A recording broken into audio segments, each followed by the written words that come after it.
Hi అండి, నమస్తే. Welcome back to Sripratul recipes. ఈరోజు మనం చేయబోయే రెసిపీ ఎగ్ ఫ్రై. మీరు ఎగ్ ఫ్రైని చాలా రకాలుగా వండే ఉంటారు. ఒక్కసారి ఈ పద్ధతిలో కూడా చేసి చూడండి. ఈ ఎగ్ ఫ్రై తింటున్నప్పుడు సేమ్ బోన్లెస్ ఫిష్ తిన్న ఫీలింగే వస్తుంది. చిన్నపిల్లలకి ఈ విధంగా ఒక్కసారి చేసి పెట్టండి. ఎగ్ని ఇష్టంగా తినని పిల్లలు ఈ విధంగా చేసి పెడితే ఈజీగా 2-3 తినేస్తారు. ఈ ఎగ్ ఫ్రై అంత రుచిగా ఉంటుంది. ఈ ఎగ్ ఫ్రైని పప్పుచారులో కానీ రసంలో కానీ సైడ్ డిష్ గా నంచుకుని తింటే నెక్స్ట్ లెవెల్లో ఉంటుంది. మిమ్మల్ని 2 డేస్కి ఒకసారి అడిగి మరీ చేయించుకుంటారు. అంతలా ఉంటుంది మరి ఈ రెసిపీ. ఇంకెందుకు ఆలస్యం, స్టార్ట్ చేసేద్దామా?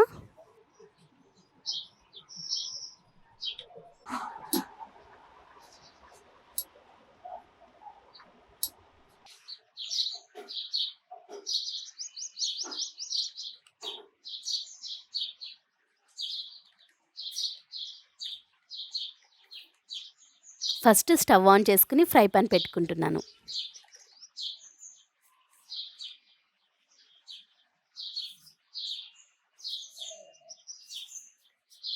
ఈ ఎగ్ ఫ్రైకి కావాల్సినటువంటి ఆయిల్ని వేసుకుంటున్నాను. ఇక్కడ నేను సుమారు 5-6 స్పూన్లు ఆయిల్ వేసుకుంటున్నాను.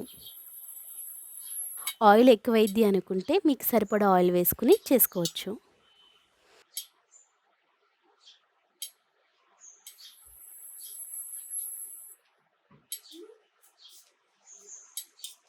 ఆయిల్ వేడైంది. ఇప్పుడు ఉల్లిపాయ ముక్కలు వేసుకుంటున్నాను. ఈ ఉల్లిపాయ ముక్కలకు గాను పెద్ద సైజు 3 ఉల్లిపాయలు కట్ చేసి పెట్టుకున్నాను. ఈ ఎగ్ ఫ్రైకి ఉల్లిపాయ ముక్కలు ఎక్కువ ఉంటేనే బాగుంటుంది. ఈ ఉల్లిపాయ ముక్కలు గోల్డెన్ కలర్ వచ్చేంత వరకు వేయించుకుందాం.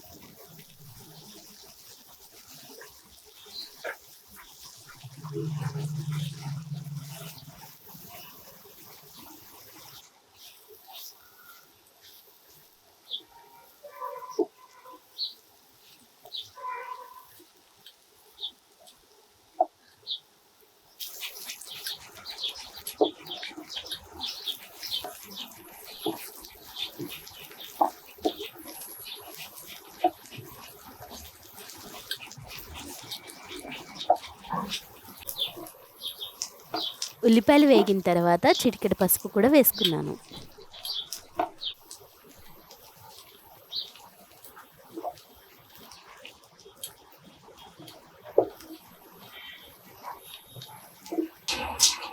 ఇప్పుడు ముందుగా దంచి పెట్టుకున్నటువంటి అల్లం వెల్లుల్లి పేస్ట్ 1 స్పూన్ వేస్తున్నాను.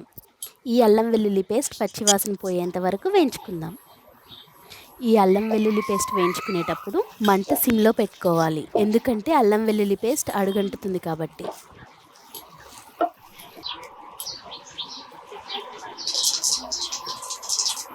చూడండి, ఉల్లిపాయ ముక్కలు గోల్డెన్ కలర్ వచ్చేసాయి. ఇప్పుడు కారం వేసుకుందాం. 1 స్పూన్ కారం వేస్తున్నాను. రుచికి సరిపడా ఉప్పు. కారం వేసేటప్పుడు కూడా మంట సిమ్లో పెట్టుకుని వేసుకోవాలి. ఎందుకంటే కారం మాడిపోతుంది కాబట్టి.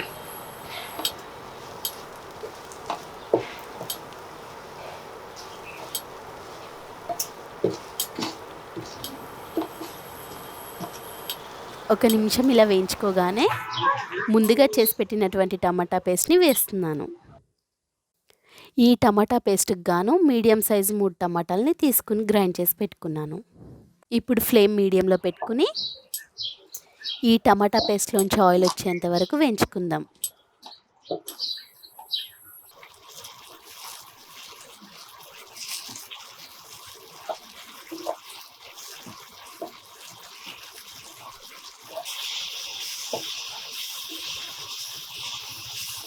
చూడండి, ఆయిల్ ఇలా వచ్చిందంటే టమాటా పేస్ట్ వేగినట్టే. ఇప్పుడు గ్లాస్ వాటర్ వరకు పోస్తున్నాను.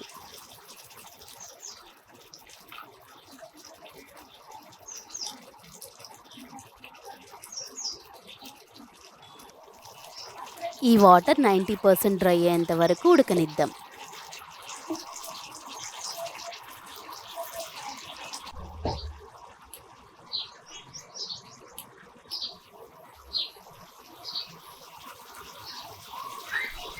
చూడండి, వాటర్ డ్రై అయిపోయాయి. ఇప్పుడు ఎగ్స్ కొట్టి వేసుకుందాం. ఎగ్స్ వేసే ముందు మంట సిమ్లో పెట్టుకుని వేసుకుందాం. ఈ గుడ్లు కొట్టి వేసుకునే ప్లేస్లో గ్రేవీని పక్కకి జరిపి వేసుకుందాం.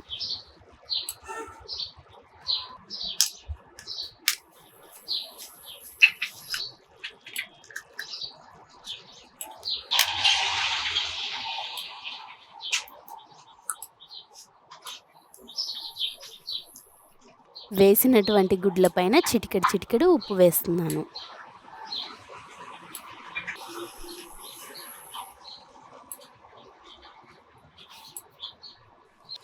కారం పావు స్పూన్ వేస్తున్నాను.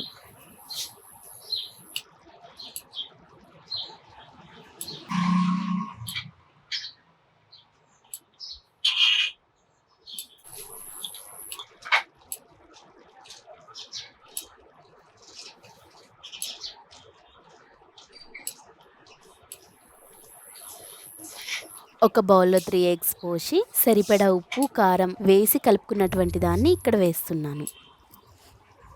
ఎందుకు ఇలా వేస్తున్నానంటే ఎగ్లోని ఉన్న ఎల్లోని ఇష్టపడని వారు ఉంటే ఈ విధంగా కలిపి పోసుకోండి.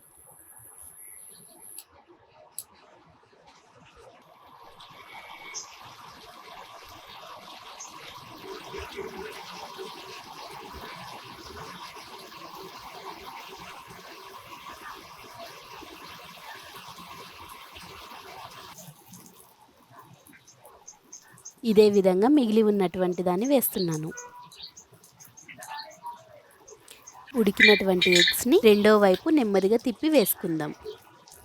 ఇలానే ఉడికినటువంటి అన్నింటినీ వేసుకుందాం.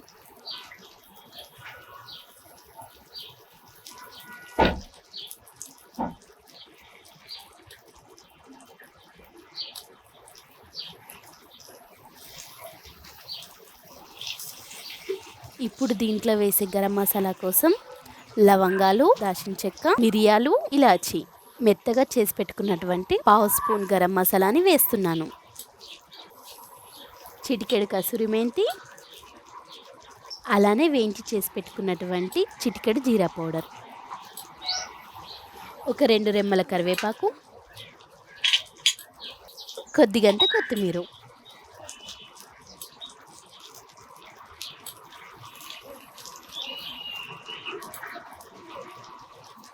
కొద్దిగంత డ్రై పుదీనా.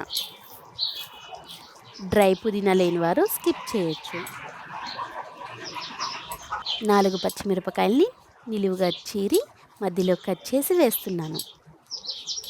ఇలా వేయడం అస్సలు స్కిప్ చేయకండి. ఎందుకంటే పచ్చిమిరపకాయలు, కొత్తిమీర, కరివేపాకు వీటి సువాసన ఈ రెసిపీకి ఎంతో రుచిని తీసుకొస్తుంది. లో ఫ్లేమ్ పెట్టుకుని మూత పెట్టి 5 నిమిషాలు వేగనిద్దాం.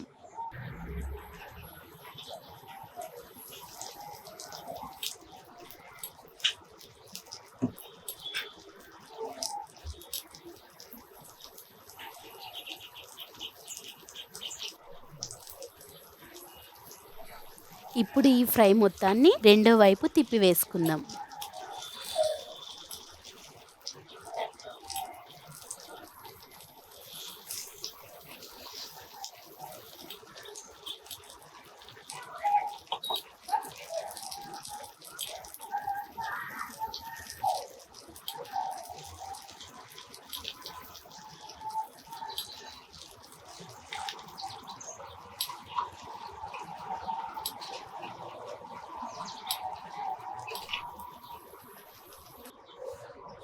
ఒక 2 నిమిషాల పాటు ఇలా వేయించుకుందాం. చూడండి ఎంత రుచికరమైన ఎగ్ ఫ్రై రెడీ అయిపోయింది. ఇలాంటి మరిన్ని రెసిపీస్ కోసం మా ఛానల్ని లైక్ చేయండి, షేర్ చేయండి, సబ్స్క్రైబ్ చేసుకోండి. అలాగే పక్కనున్న బెల్ ఐకాన్ని ప్రెస్ చేయండి. Thank you for watching.